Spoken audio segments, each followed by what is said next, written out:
Buenas tardes, bienvenido y gracias por estar con Buenas nosotros tardes. esta tarde. Bueno, llegan las vacaciones, como decíamos, llegan las fiestas, mucha gente se traslada de un punto al otro de la provincia o del país y bueno, lamentablemente las estadísticas nos ubican en un lugar bastante preocupante con respecto a los siniestros viales, ¿no? Por eso la idea es llevar información de un especialista para salir y transitar de manera segura en nuestras rutas. ¿Qué tenés para decirnos, Abel? Bueno, principalmente en verano lo que termina sucediendo es que la mayoría de la gente que va a la ruta no está habituada a la conducción en ruta, sino están más acostumbrados a la ciudad. Entonces, si bien manejar es manejar, los códigos y las maniobras no son las mismas. Mm, Eso sumado a la falta de mantenimiento, la inseguridad, los pozos, la falta de iluminación, pero sobre todo por el hecho que hay maniobras tales como el sobrepaso, salida a la banquina, indicación de cambio de carril, que habitualmente no lo hacemos en ciudad y termina pasando que hay un montón de errores que cometemos simplemente por el hecho de no conocer las técnicas correctas y la seguridad. claro. Ahora, el tema de adelantarse en lugares no permitidos. Tenés la doble raya amarilla. Sabés que en subidas, en curvas o en lugares donde estás transitando por zonas urbanas, no se puede adelantar. Y sin embargo se hace. Y eso no es desconocimiento, eso es desidia, ¿no? Y no importarle nada lo que le pueda pasar al otro. Totalmente de acuerdo y además hay mucha gente que realmente se cree muy viva y no logra entender el riesgo que implica hacer una maniobra de esas características, sobre todo en una zona que no está permitida y no está permitida no de manera caprichosa, sino porque alguien claramente entendió que, por ejemplo, en el caso de una curva o en el caso de una subida, lo que no tenés es una correcta visión de lo próximo que Claro. viene, con lo cual si no hay anticipación visual, ¿qué tipo de información y qué tipo de decisión vas a poder tomar? Mm, Para cuando advierten que viene un vehículo de frente, ni hablar si es un vehículo de gran porte como puede ser un camión, prácticamente la colisión es imposible de evitar. Por eso termina pasando de que respetar las normas de tránsito no debería ser un capricho, sino una obligación, te estén o no te estén controlando con una cámara o con una patrulla. tal cual, porque además se te va la vida propia, la de tu familia, la de la gente que transportás y la de terceros, ¿no? O sea, la ecuación es muy sencilla.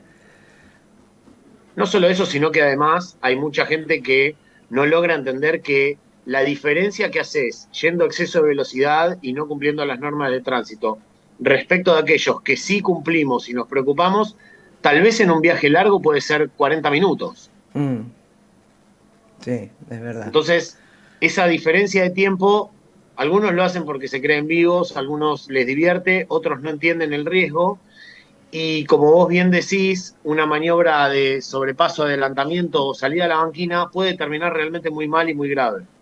Bien, hay, bueno, mucha gente de otras provincias, de Buenos Aires, por ejemplo, que eligen nuestros destinos, los destinos del sur, ya sea Neuquén, Río Negro, Chubut.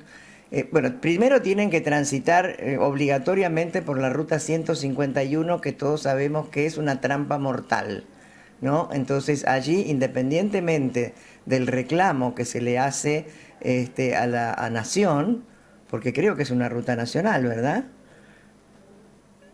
Tengo entendido que sí, Bien, pero más allá de eso, lo que hay que entender es que por parte de las autoridades y de los responsables parece también no haber un compromiso no. sobre la seguridad, porque vos podés tomar todos los recaudos del mundo, pero si vas de noche en una ruta toda puseada, sin iluminación, bueno, las consecuencias están a la vista con tiempo. Ujú. Bueno, una eso. Y después llegan aquí a a la cordillera, caminos de ripio, y manejan como si estuvieran en una autopista de Buenos Aires.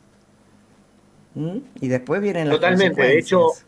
particularmente en mi caso, nosotros viajamos mucho para esas zonas porque dictamos cursos de capacitación teórico-prácticos para la industria del petróleo. Mm, Entonces, lo que termina pasando es que justamente nosotros estamos acostumbrados a un tipo de camino y de repente las condiciones no son las mismas. Hay baja adherencia, puede haber lugares con hielo, puede haber aquaplaning, el ripio es muy traicionero Y la falta de sensación de velocidad que transmiten los vehículos modernos y esa insonorización también le da una falsa seguridad al que maneja. Entonces dice, no pasa nada, hasta que de repente empiezan a perder el control y realmente no saben cómo controlarlo. Pero el error estuvo 3 segundos antes cuando decidieron ir a una velocidad mucho mayor de la que debería. Eso te quería preguntar, ¿el exceso de velocidad es el responsable, además de infringir las leyes de tránsito, pero la velocidad excesiva es una de las mayores causas de siniestros?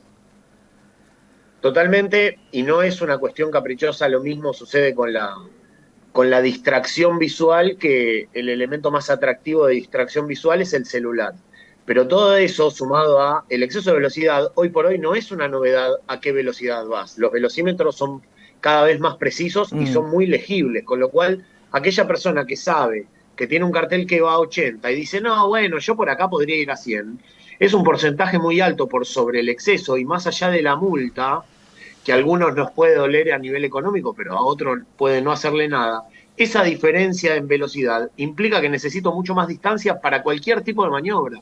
Y cuando de repente me aparece algo y creo que solamente lo voy a solucionar parándome arriba del freno, ahí empiezan los problemas. Vos fíjate que estamos en la época con mayor tecnología de toda la historia y los accidentes siguen siendo igual que en 1960. Sí, tal cual, con la diferencia que hay más autos y cada vez son más los siniestros, ¿no? ¿Cuál La es? curva Sí. es exponencial, es verdad que hay más vehículos, pero también hay mayor cantidad de siniestros totalmente evitables. Eso es lo preocupante, porque si fueran, hay un porcentaje chico que realmente es muy difícil, pero hay un porcentaje gigante, te diría más del 90%, que podrían evitarse simplemente con dejar más distancia y bajar la velocidad y prestar más atención. Claro. Abel, ¿cuál es el mejor horario para viajar? Bueno, va a depender. Normalmente yo te tendría que decir de día por una cuestión de visibilidad. Ahora, hay que ver el destino hacia el cual vas. Originalmente te diría que lo mejor sería temprano por la mañana, luego de un buen descanso. Claro. Sin embargo, con días de tanto calor, el vehículo lo sufre, le cuesta más, por lo cual la tarde más noche, pero con luz, también es un buen horario. Claro, hay horarios, por ejemplo, la salida del sol y la puesta del sol, que son realmente peligrosas, tan peligrosas como por ahí la noche, ¿no? Porque enceguece absolutamente y bueno, allí se puede ocurrir algún tipo de siniestro. La transición también, hay mucha gente que dice, no, bueno, yo salgo a las 4 de la mañana, y la transición de noche a día no solo digamos, le complica al ojo adaptarse, sino que esa salida del sol, esa resolana que genera, complica muchísimo. Claro. Pero también es cierto que va a depender de varios factores. Hoy lo podés apañar eso con un buen anteojo de sol, pero sí es cierto que es mejor con la puesta de sol, en ese sentido. Ajá, ajá. Bien. Y además de eso, del horario de viaje, ¿no? ¿Qué otras cosas tenemos que considerar y tener en cuenta a la hora de subirnos a un auto y tener la responsabilidad de quienes transportamos y de quienes, de terceros, ¿no? Que seguramente se van a cruzar con nosotros. El descanso, Totalmente. por ejemplo, el Lo primero que hay que descanso. tener en cuenta es que hay que tener un excelente descanso previo a salir a manejar. Si no estoy descansado, por más que yo crea que puedo manejar 17 horas, no es así. Segundo, por supuesto, descarto la documentación, que eso desde ya. El estado de los neumáticos, mucha gente no controla si la rueda de auxilio está inflada o no. Ujú. Y por sobre todas las cosas, entender que el vehículo mecánicamente tiene que estar en excelentes condiciones para afrontar un viaje, sea de una cuadra o de 2000 kilómetros. Eso va a ser un diferencial tremendo para la seguridad. Pero hay mucha gente que con esta ansiedad de salir, de manejar y demás, no descansa lo suficiente, y por otro lado quiere llegar de un tirón y manejar 10 horas seguidas. Claro. Cada hora y media, 2 horas deberíamos Eso, parar. eso te quería preguntar. ¿Cada cuánto tiempo es conveniente hacer una paradita, estirar las piernas, oxigenarse, tomar agua, un café? Mirá, para cualquier actividad en general, mantener la atención más de una hora y 20 es un montón. Uno cuando está manejando, lo hace relajado, vehículo confortable, puede estar una hora y media, pero después, aunque uno sienta que está bien, es importante, como vos mencionás, bajarse, dar una vueltita, ir al baño, tomarse un café, tomar un poco de agua, respirar otro aire, además del aire acondicionado, y después sí seguir, no hay ningún problema.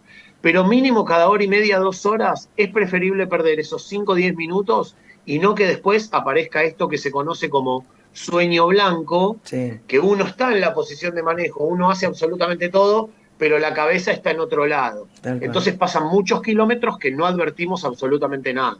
Mm. Bien, bueno, estamos ya a las puertas de las fiestas, de las vacaciones. Ojalá que esta charla que estamos teniendo haya sirva para algo, ¿no? Porque a veces uno siente que habla de estas recomendaciones y caen en saco roto. Yo creo que alguien debe recibir de buen grado, ¿no? Estas charlas, sobre todo de especialistas como vos, que conocen tan bien todo lo que puede ocurrir o lo que ocurre cuando uno va detrás de un volante. Totalmente de acuerdo, sobre todo por el hecho de que hoy lo que abunda es la información, con lo cual la excusa de decir no sabía, salvo cosas muy puntuales, y sobre todo en las fiestas, esto de el alcohol, las horas más altas de la noche, el descontrol, todo eso hace a la seguridad y yo estoy seguro que hay gente que lo está escuchando y dice, tengo que reflexionar y tengo que tomar una decisión. Hoy tenés muchas alternativas si es que decidiste tomar alcohol, si es que decidiste no descansar, podés tomarte un transporte público, un transporte privado, una aplicación.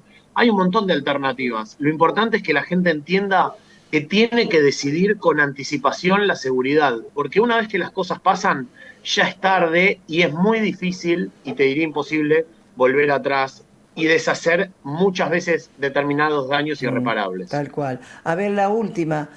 Con lluvia, ¿es conveniente viajar? ¿Qué precauciones hay que tomar? Lo primero que hay que entender con la lluvia es que el vehículo tiene menor adherencia, es decir, tiene menos posibilidad de agarre, por ende necesitas más distancia para una frenada.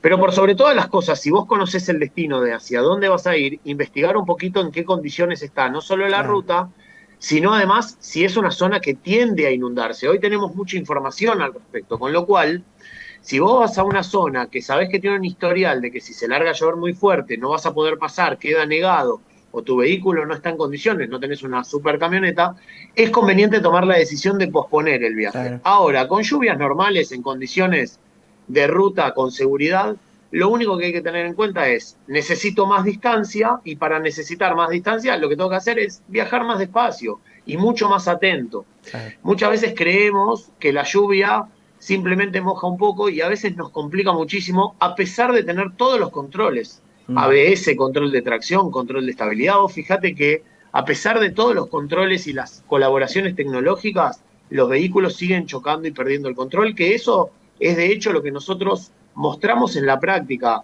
Sacarse un poco el velo de total me paro arriba del freno o total doblo y el Claro. ABS o el ESP me va a ayudar. Hay que manejar a menor velocidad, con mayor distancia y con mucha atención y precaución. Después a la lluvia no hay que tenerle miedo para nada. Sí hay que tener precaución y respeto. Claro, así es. Bien, Abel, muchísimas gracias por estas charlas tan educativas y te deseamos unas felices fiestas, un lindo fin de año y bueno, el año que viene seguramente volveremos a contactarte porque el tema de la seguridad en las rutas es de todos los días. Así que gracias una vez más y que tengas un lindo fin de año. Igualmente para ustedes y muchas gracias por el espacio. Buenas tardes.